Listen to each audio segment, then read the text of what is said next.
Hello dear students, कैसे हैं आप सभी। होप आप सभी अच्छे होंगे। अगर आपकी तैयारियां भी हैं वो भी बड़ी अच्छी चल रही होंगी।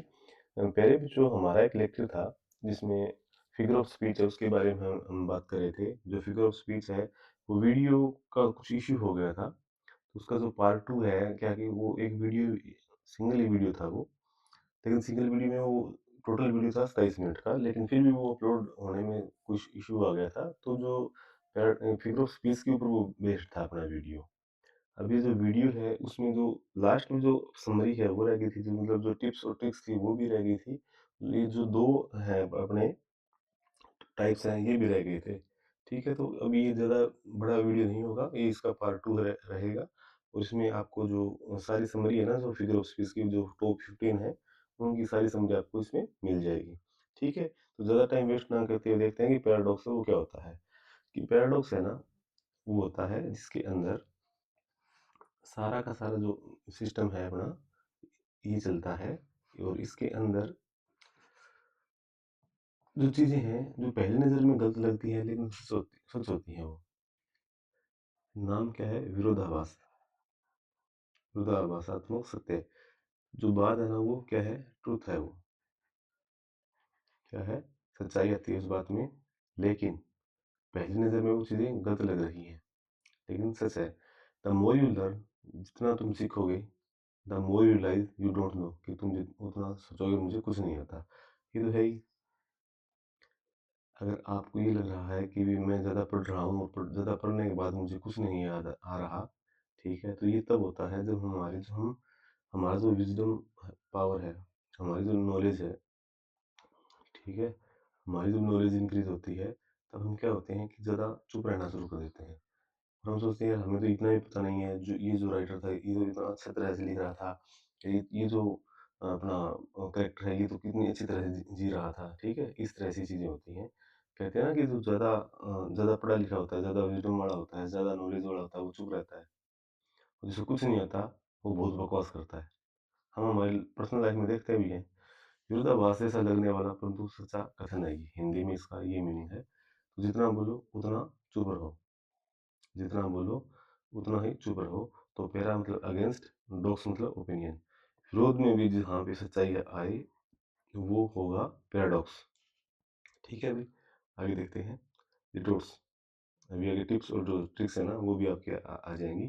रिटोर्स है न्यूनोक्ति, किसी बात को उल्टे तरीके से कम करके कहना। किसी बात को उल्टे तरीके से कम करके कहना, इसके अंदर क्या होता है?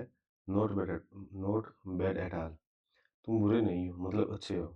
क्या है कि आगे वाले को नकारात्मक जो शब्द होते हैं ना, ठीक है, उनका उपयोग करना। कि आप, आगे वाला अगर हैंडसम है तो कहते हैं आप इतने सुंदर भी नहीं हो, लेकिन आप क्या हो? आप अच्छे भी नहीं हो। लेकिन आगे वाला क्या है? वो हैंडसम है, आगे वाला है वो ब्यूटीफुल है।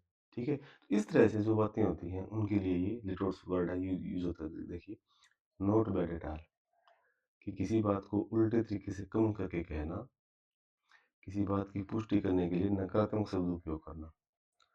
मतलब जो बात पॉजिटिव है ना उसको भी नेगेटिव के अंदर कहना। ठीक है, नेगेटिव टू शो पॉजिटिव, गलत नेगेटिव वर्ड्स को यूज करके पॉजिटिव चीजें हैं वो कहना होता है, वो रिटोर्स कहलाता है। अब कॉपी पेन अपना ले लीजिए और ये देखिए स्क्रीन शॉट है वो भी आप इसका ले सकते हो। ठीक है, तो पहला सिमिल, जहाँ लाइक और एज का यूज होगा वो सिमिल होगा। जहाँ लाइक और एज, जहाँ जिस लाइन में या जिस स्टेंजा के अंदर लाइक और एज यूज होगा वहाँ कंपैरिजन होगा। और कंपैरिजन में जहाँ पर लाइक और एज है ना, वहाँ पर क्या होगा? वहाँ पर सिमिल होगा। जहाँ पर नो लाइक और एज हो लेकिन वहाँ पर डायरेक्ट कंपैरिजन हो कि your mouth is like, your mouth is moon, कि जो तुम्हारा मुखड़ा है वो तो चंद्रमा के जैसा है, चंद्रमा के समान है, तो डायरेक्ट कंपैरिजन है। तो यहाँ पर लाइक और एज जहाँ पर आए होता है सिमिल, जहाँ लाइक और एज ना आए वो है मेटाफर, लेकिन दोनों में क्या होगा? कंपैरिजन है ना वो होगा। आगे है person, personification, human quality to non human में। अब जो निर्जीव वस्तुएं हैं उनके अंदर ह्यूमन क्वालिटी भर देना, ठीक है। वो क्या होता है पर्सोनिफिकेशन। तो पर्सोनिफिकेशन में आदमी की रिगार्डिंग बात होगी, किसी वस्तु की रिगार्डिंग बात होगी जिसको मतलब जिंदा कर दिया जाता है। हाइप हाइपरबोले मतलब किसी भी चीज को बढ़ा चढ़ाकर उसका वर्णन करना क्या कहलाता है, हाइपरबोले कहलाता है। एलिट्रेशन, टंग ट्विस्टर मतलब सेम कॉन्सोनेंट साउंड, याद रखना सेम कॉन्सोनेंट साउंड। आगे साउंड वर्ड, जो ओनोमोटोपी है ना उसमें नेचुरल साउंड होते हैं, जैसे पानी की साउंड आती है, कल कल की साउंड आती है ना, सांप की साउंड होती है, बज है, हिस है, बैंग है, ठीक है। जो ये छोटे छोटे जो जीव जंतु हैं ये जैसे चहचहा रहे होते हैं, ठीक है, चिड़िया की जो आवाज़ है ना चिरपिंग, वो भी इसी में काउंट है वो होती है।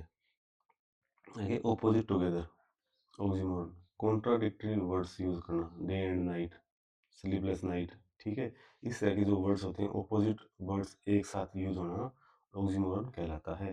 ऑपोजिट मीनिंग, जो ऑपोजिट मीनिंग हो तो आयरनी कहलाता है। से opposite of what you mean, जो आप कहना चाहते हो उसका उल्टा कहना क्या कहलाता है, आयरनी है वो कहलाता है। आगे है फनी डबल मीनिंग। अब जो पूरा पूरा जो फनी वे है वहाँ पर जो चीज़ें हैं वो यूज़ करना। फनी डबल मीनिंग में पन, वर्ड प्ले, जो सबसे ज़्यादा जो रोल है वो वर्ड्स का इसमें होता है। आगे रिपीट स्टार्ट, एनाफोरा है वहाँ पर सेम बिगिनिंग वर्ड है ना वो बार बार इसमें यूज होता है, तो क्या है एनाफोरा, रिपीट स्टार्टिंग में। यूफिज्म क्या होता है, पोलाइट वर्ड्स यूज करना यूफिज्म में, ठीक है। यहाँ पर पोलाइट लैंग्वेज है वो यूज की जाती है मिल्ड एक्सप्रेशन के लिए। आगे है फेमस हिंट, एल्यूजन होता है ना, ये आपको फेमस हिंट देगा और उसके अंदर आपका ये छिपा हुआ होता है। रेफरेंस टू नोन थिंग्स, बड़ी बड़ी जो चीज़ें होती है ना, बड़े बड़े जो एग्जाम्पल्स होते हैं वहाँ से आपको ये आएगा। ये देखिए हमने यहाँ देखा था सेम कॉन्सोनेंट साउंड, यहाँ आया वोवल रिपीट। तो आप ध्यान देना कि दो तो ऐसे अपने हैं जी फिगर ऑफ स्पीच जहाँ पर हमारा वोवल है वो और कॉन्सोनेंट है वो उनका रोल रहता है। तो ये देखिए ए ई आई ओ यू, ठीक है, रिपीटेशन होता है इसमें।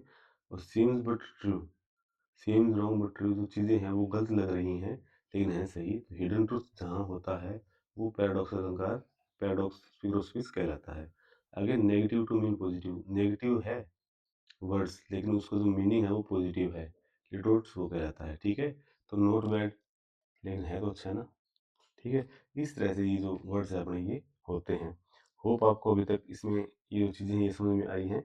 अब मैं कहता हूँ ये है अपना पार्ट टू, ठीक है। जो अपना पार्ट टू है इसको अच्छी तरह से अगर आप पढ़ लोगे तो ये लगभग लगभग ये भी 27 मिनट के अंदर ही या 28 मिनट में ये दोनों वीडियो हैं, पार्ट वन और पार्ट टू कम्प्लीट हैं।